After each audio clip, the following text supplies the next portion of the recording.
اهلا بيكم في اكله وضحكه. النهارده هنعمل مغامره ريحتها قويه. هنروح نشتري بطل الفيديو النهارده اللي هو الفسيخ.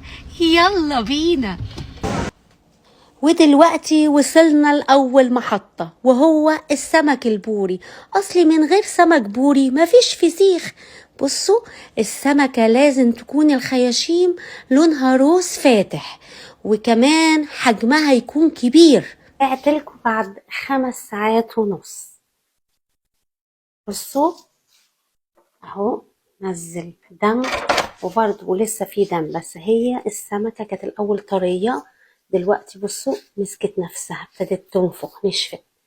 دلوقتي احنا هنعمل ايه؟ هوريكم هنعمل ايه. دلوقتي هنجيب السمك ده على جنب وهنجيب صينية. انا الصينية بس حاطه لها كيس عشان خاطر لما هنشتغل عليها سهل ان انا ارمي الكيس واغسل الصينية، تبقى ستيل الصينية نظيفة وهي بتتغسل. وادي جايبه برضو طبق بلاستيك عشان يبقى سهل ترميه بعدين. ده على كل كوبايه ونص ملح هنحط كوبايه شطه. الشطه اللي هي الحبوب دي، اللي هي تشيلي فليكس، اللي فيها بذور الفلفل اهو. وتخلطيهم حلو قوي.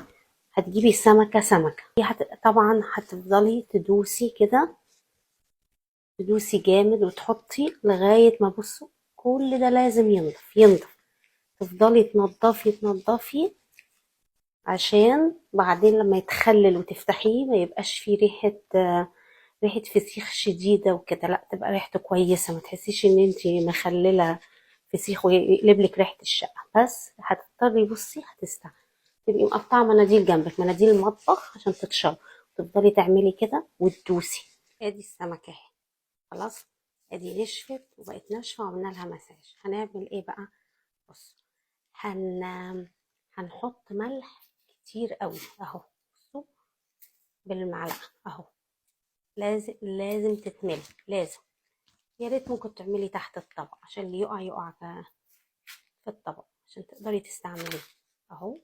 اهو هتحشيها قوي جامد وتدوسي عليها كده. لقيتي فيها فراغ، لا دي فيه كمان شويه. بصي بقها، بصي اهو مفتوح بقها اهو. اهو طبعا هيقع عشان كده احنا فرشين حاجه. بصي هتدوسي عليها كده، وبعدين اكياس من الطويله العاديه بتاعت الثلاجه هنحطها في الكيس اهو. لازم دي تتقطع اهو، لازم تتقطع. هتقولوا لي ليه تتقطع؟ عشان لما نلفها في الكيس ما يتخرمش. يعني هنحاول على قد ما نقدر ان الكيس، لان دول بيبقوا ناشفين بيقطعوا الكيس. هتاخدي شويه بايدك وتقومي ايه، راميه شويه كده عشان لما يبتدي يتخلل كمان الطبقه اللي بره كمان. بصوا شويه كده بايدك وما تخافيش مش هيملح منك. عارفه امتى بيملح منك قوي؟ يعني في ناس فاكره عندها مثلا الفسيخ ممكن يكون مالح شويه لو نضفتيه، لو الراجل نضفهولك، فطبعا الملح بيخش جوه اللحم. لكن احنا بنشتري من عند الراجل، بنقول له ولا تنضفه ولا تقشره ولا حاجه، بناخده زي ما هو كده ونيجي نشتغل فيه. فيا ريت محدش ينضف السمك البوري، ما يشيلش المصارين منه، لا خليها فيها عشان الملح يخلل اللحمه وتبقى اللحمه من جوه مستويه ومش مالحه. بصوا ادي حطينا اهو، حطينا في الخياشيم وكده. وبص واهو هنعمل ايه بقى الخطوه دي؟ هنرجع نحطه كده. بص كده كده تفضلي تدوسي عشان الهواء يطلع. بصي كده تدوسي عشان الهواء يطلع اهو. اهو هنعملها برضو تاني كده اهو، عشان السمكة كبيرة فعايزة تتعمل على النصين بتاعها اهو. نفرغ منها الهواء وتفضلي تلفي شوية حلوين. بصي اهو، فرغين الهواء اهي. تقومي ترجعي تاني تحطيها في كيس برضو كبير كده. احنا حطيناها في الاول في كيس وبعدين لفيناها وبعدين كيس تاني اهو. بصي تقعدي تلفي كده بس كده. بصوا بعدين هعمل ايه، انا جايبه في سمك كبير وفي سمك شويه اصغر، فانا هحط الكبار في اكياس لوحدهم والصغيرين في اكياس لوحدهم.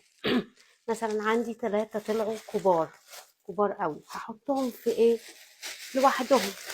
ودول يعني كيس السمك الصغير هيتفتح مثلا بعد 3 اسابيع بنفتحه بتضمني.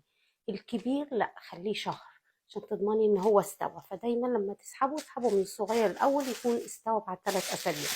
ادي 3 كبار. ادي بصوا، بنحط واحدة عكس التانية اهي، اهي، ودي كبيرة، ودي كبيرة اهي.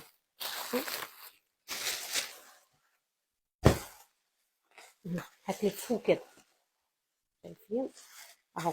هنجيب كيس تاني، هو بياخد كيس كتير، ممكن تحط فيه 5 6 كيس اهو.